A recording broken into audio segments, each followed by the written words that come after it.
Hi, welcome back to A Better You in a Minute or Two. It's a rainy day in LA. I'm Dr. John McGrail, and in today's episode, we're going to pick up where we left off last time.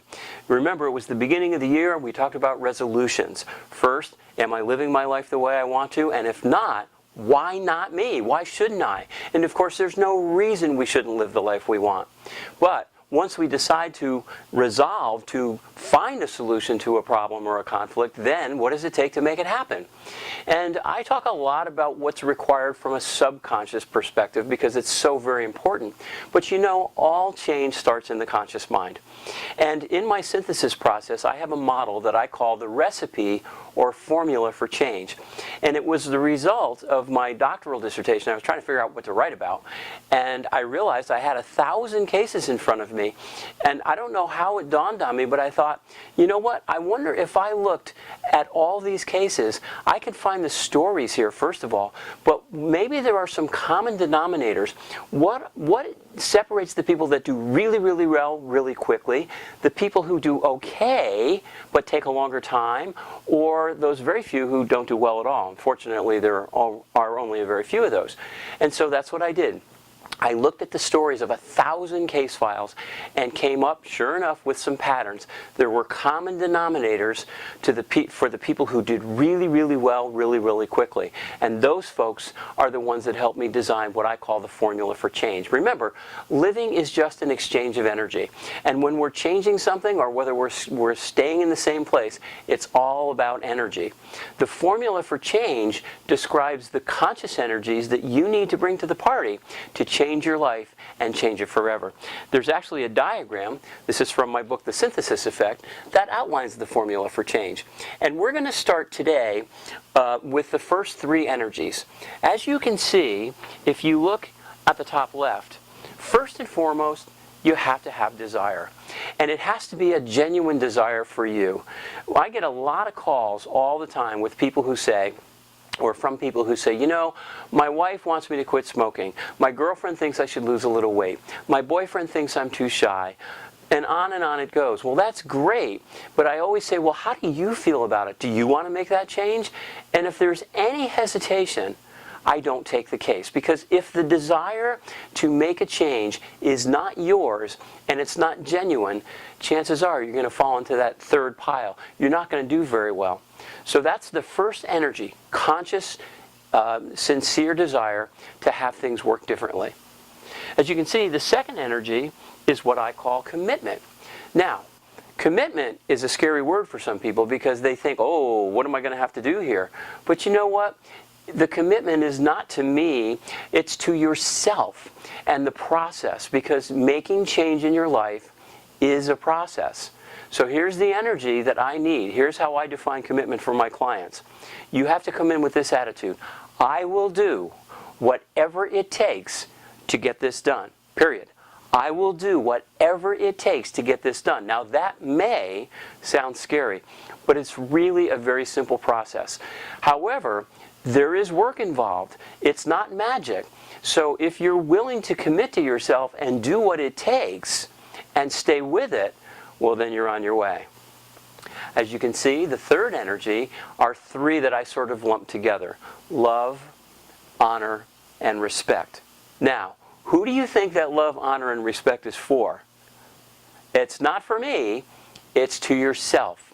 You have to come into the process with a lot of love, honor, and respect for yourself. And here's where people really fall down, because you know what? As a rule, we're not trained very well to love, honor, and respect ourselves. We're very, very good at being hard on ourselves, getting down on ourselves, being very self-deprecating. I mean, that's just how we're taught by usually well-intentioned but misinformed people. You know, like our parents, our teachers, our friends, the world.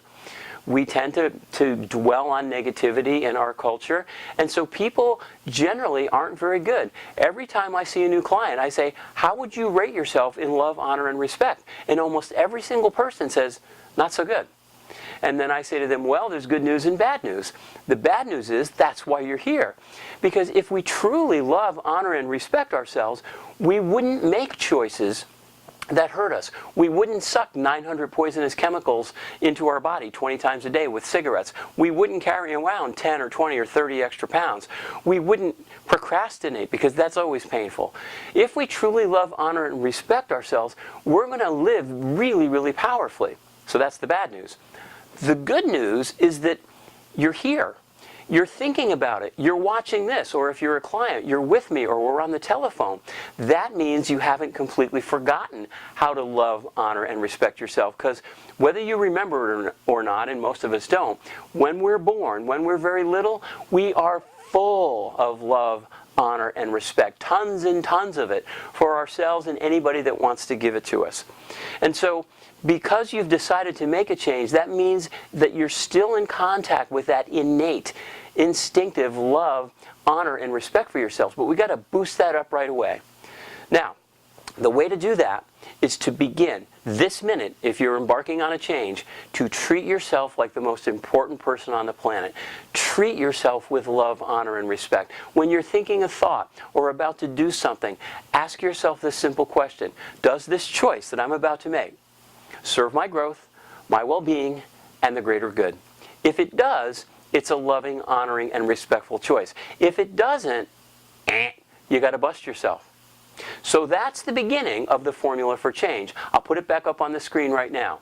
Conscious desire, a commitment. I will do whatever it takes to get this done, and I'm going to go into this process with love, honor, and respect for myself, and if I'm not very good at it, I'm going to work at it each and every day. That's part of the commitment, and you'll see that things begin to happen. Now, if you look in the middle of the formula, there are two more energies that we're going to talk about in our next episode: intention and expectation. Those are the catalysts. Intention and expectation are like throwing gasoline on the fire. And when we use the tools, hypnosis, meditation, and the other techniques that we use in synthesis, it's amazing what happens. So stay tuned for our next episode. We'll talk about the catalyst, the accelerants to the formula for change, intention and expectation, and then we produce this incredible energy, the energy of change. I hope you enjoyed this. Please share this with your folks.